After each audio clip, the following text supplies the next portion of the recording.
드디어 60번째를 넘어서서 61. 그러니까는 1, 2, 3, 4, 4개만 남은 거죠. 기재, 미재라는 거는 그걸 제일 마지막에다가 배열한 거는 뭔가 그 상수학적으로 고려가 있는 것 같아요. 그 일부러 그렇게 기재, 미재를 원래 끝에다 놓고 64개를 배열했는데 그렇게 된다면은 61하고 62가 이 배열의 제일 마지막에 왔다고도 볼 수 있죠. 실제적으로. 이거는 이제 건괴하고 곤괴는 뭐 그거는 뭐 이렇게 여러분 다 알듯이 이게 음양 아주 순음양 괴니까 이렇게 해가지고 보면은 3, 4, 5, 6 있을 때 이런 거다 그러면은 여기 네 번째는 이렇게 아래가 거꾸로 오는 거죠. 거꾸로 오면은 이렇게 하고 이렇게 되지 않겠어요? 이거 똑같네. 아래 위로 거꾸로 뒤집어지는 것이 이게 이제 중부괴인데 중부괴하고 소과의 관계는 아래 위로 뒤집어지는 거를 그때 제가 뭐라 그랬죠? 종의 관계라고 그랬죠. 근데 중부하고 소과의 관계는 이렇게 옆으로, 여러분들 다 이런 거 이제 알잖아요. 옆으로 뒤집어지는 거예요. 음양이 옆으로 바뀌는 거죠. 이런 거를 우리가 방통이라고, 주역 용어로는 방통이라고 부르기도 하고 착이라고 그랬죠. 착. 그래서 우리가 보통 언어에서 이렇게 뭐가 얽힌 거를 착종이라는 말을 쓰는데 사실은 종은 아래 위로 이렇게 뒤집어지는 거고 착은 방통, 옆으로 음양이 반대되는 거. 음양이 반대되는 거. 그래서 마지막에 중부하고 소과가 사실은 실제적으로 64괴에서 내가 보기엔 61, 62가 참 중요한 괴라는 거죠. 기재, 미재 괴는 그거는 상수학적으로 그거는 짝을 저어서 특수하게 끝에다 놓고 제일 이름을 마지막에 미재라고 그랬으니까 미재라고 그랬으니까 뭐 미재라는 건 끝나지 않는 거죠. 주역은 끝이 끝나지 않는다. 끝이 끝나지 않는다.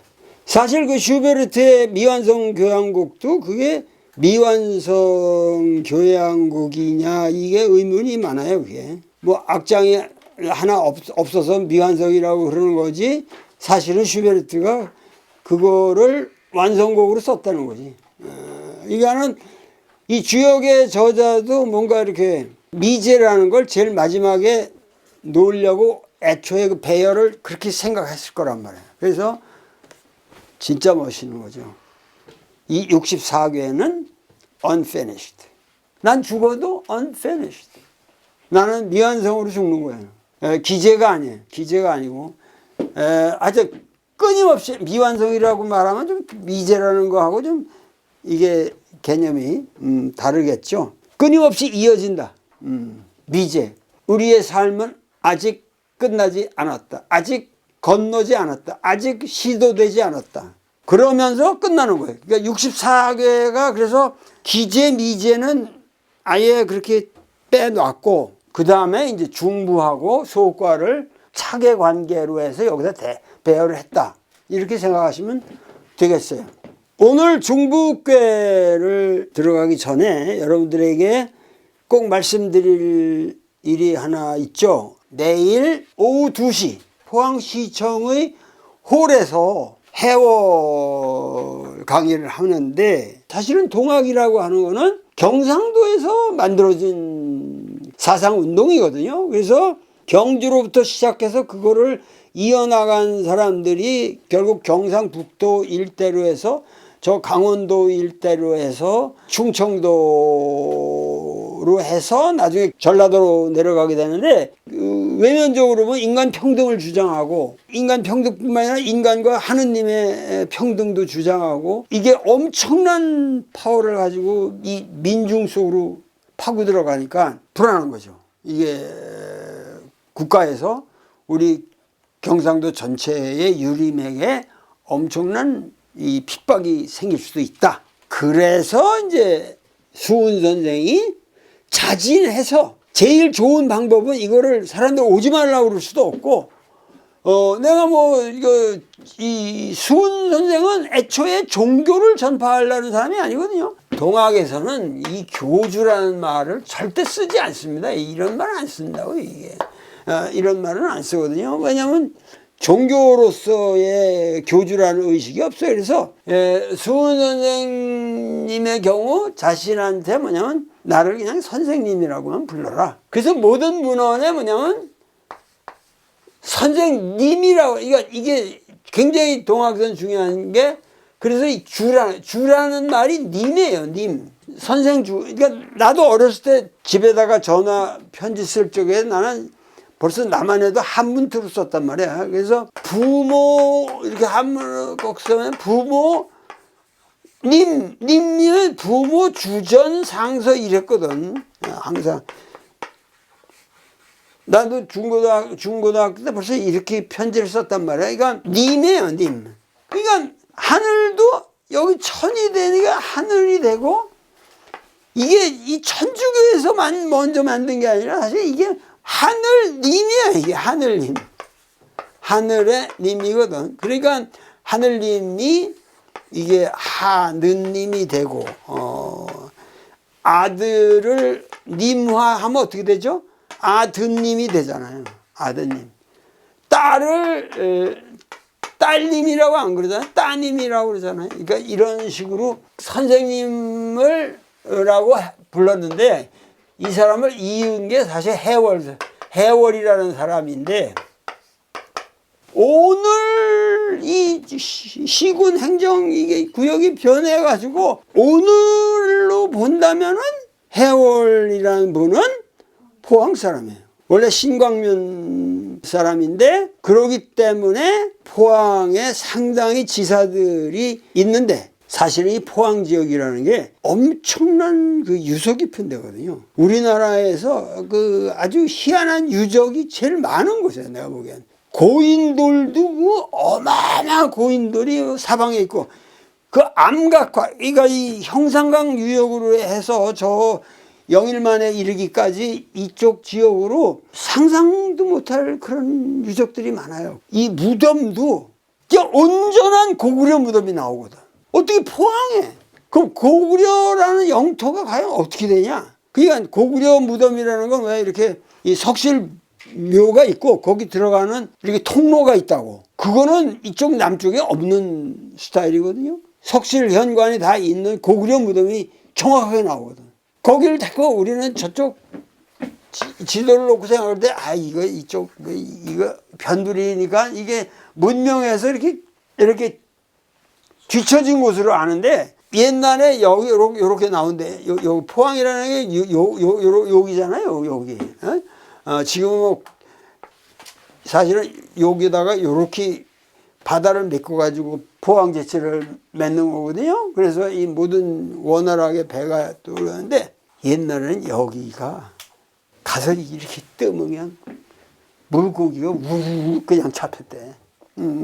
그러니까 물고기의 보고에, 이게 포항 이쪽 지역이 우리가 생각하기 어려울 정도로 엄청난 그 풍요로운 지대라는 거지. 그러니까 포항이라는 데가 그런 문화적 전통이 있는 데고, 그 해월이라는 인물이 우리 역사에 등장하게 되는 것이 정말 내가 보기에는 오묘한 배경이 있는 겁니다. 그래서 해월을 내일 제가 총체적으로 조망하는 그 강연을 할 테니까 오셔서 들으시면 되겠습니다. 그러니까 뭐 표가 미리 뭐 있는 것도 아니고 오시면 되니까 여기는. 그렇게 해서 해월이라는 사람을 왜 우리가 이렇게 이해를 해야 되느냐.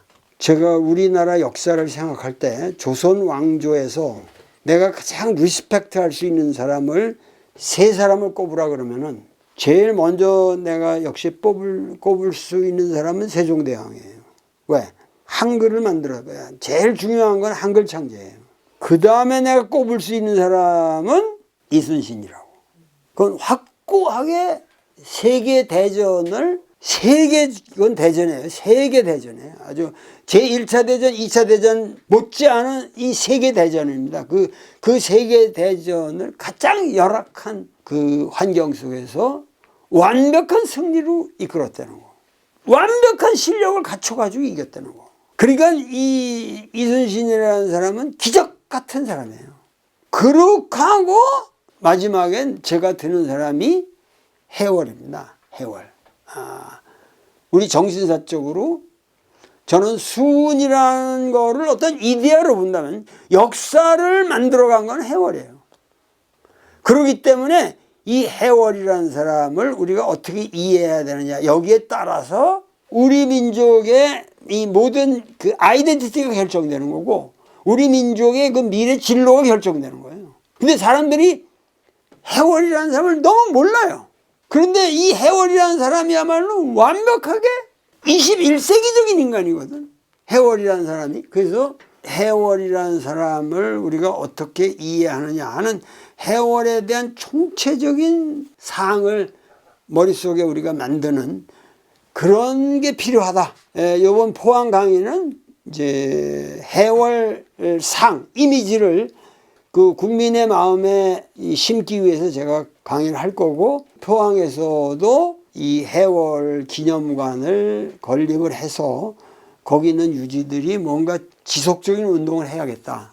그렇게 되는 것이 저는 이 전라도와 경상도의 이런 간극을 없애는, 그리고 앞으로 우리 미래가 지향해야 할 아주 위대한 선을 구현하는 그런 길이라고 생각합니다. 그래서 이번 주 금요일 날 도울TV를 통해서 물론 방영이 되겠습니다. 그리고 하나 더 말씀드리는 것은 6월 8일 오후 3시 국립극장 하늘극장, 이건 표가 없이 못 들어가는 모양이에요. 그러니까 표는 공짜로 신청하면 되니까 미리 여러분 예약만 하면 되니까. 근데 예약을 안 하면 여기도 못 들어간대, 이 국립기관이라서. 이것도 신청이 5월 31일까지.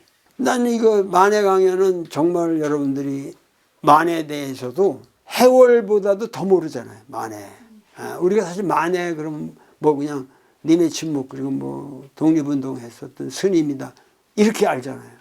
근데 내가 여기서 만해라는 분의 한학 수준만 해도 퇴계 율곡을 뛰어넘는다고 말하면 여러분들 어떻게 생각하시겠어요? 나보고 미친놈이라고 그러겠어요? 우리가 만해라는 분을 몰라요. 지금 어떤 분인지. 이 양반의 만해 전집을 정말 전체를 읽어야 만해상이 나오는데, 만해 한용운에 대해서 저는 20세기에 그야말로 해월이라고도 말할 수 있는 분이라고 생각합니다. 그러니까 20세기의 기적 같은 이 만해라는 분, 그러니까 우리 역사가 참 그 인물이 없다 그러지만은 사실 인물이 계속 나와요. 있어요. 근데 우리가 모르는 거예요. 너무 몰라요. 그래서 지금 우리가 나만 해도 젊은이들 뭐 보면 뭐 인물이 없는 것 같지만은 나보다 뛰어난 애들이 얼마나 지금 활약을 하고 있어요. 그러니까 우리가 너무 우리 역사에 대해서 모른다 이런 말씀을 드리고 싶어요. 그러니까는 내가 오늘 말씀드린 거는 19세기를 대변하고 19세기의 양심이고 19세기의 빛이고 비전인 해월, 그 다음에 20세기를 지켰고 잔혹한 일제의 이 강점 시기에 뭐 그것뿐만 아니라 하여튼 조선 불교가 오늘의 모습을 갖추게 된 거는 만해라는 큰 인물이 있기 때문에 가능했던 거예요. 그래서 20세기 역사를 제대로 알려면은 만해를 알아야 됩니다. 그렇기 때문에 이 두 분에 대한 강의를 내가 퍼블릭 렉처로 이젠 더 하고 싶지 않아. 아주 힘들어서 아주 그냥 이번에 그냥 뇌가 녹아내리는 듯하다고 내가. 옛날에는 초를 켜놓고 초에서 이렇게 촛농이 이렇게 떨어지는 것처럼 뇌가 녹아내린다고 그랬어. 내가 하도 힘이 들어서. 근데 요거까지만 내가 끝내면 6월 8일까지만 끝내면 나도 이제 북한산도 좀 올라가고 합기도도 제가 수련을 더 하고 제가 뭐 피아노도 더 열심히 치고 좀 인간답게 살 생각입니다. 그래서 다음 시간에 중부를 하겠지만은 제일 먼저 중부를 말씀드리기 전에 이 부라는 것은 주역에서 너무도 많이 쓴 말이죠. 그래서 항상 내가 얘기했지만 이 중용의 성이라는 개념과 이 성이라는 거는 뭐냐면 우리 코스모스가 코스믹 신세리티라고 내가 표현을 하는데 코스믹 오센티시티라고 해도 그 오센티시티라고 번역을 해도 되고 그런데 이 성이라는 게 부라는 게 정말 그 성실함 인간의 내면이 성실하다. 이거를 보시면은 이게 어떻게 여기가 비었잖아요. 여기가 이렇게 이 형태적으로도 이게 노자가 말하는 허예요. 그런데 동시에 하괴하고 상괴의 중앙이 전부 이게 양이잖아요. 양. 그러니까 중에 허와 실이 다 같이 들어있는 거예요. 그러니까 이 중부괴가 아주 오묘한 괴인데 이 중부괴를 생각하면 나는 이 봉해라고 내가 키운 닭 생각이 나는데 그러한 얘기들을 지금 할 게 아니라 다음 시간에 몰아서 하겠습니다. 그러면 오늘 강의는 여기서 끝나기로 하겠습니다. 감사합니다.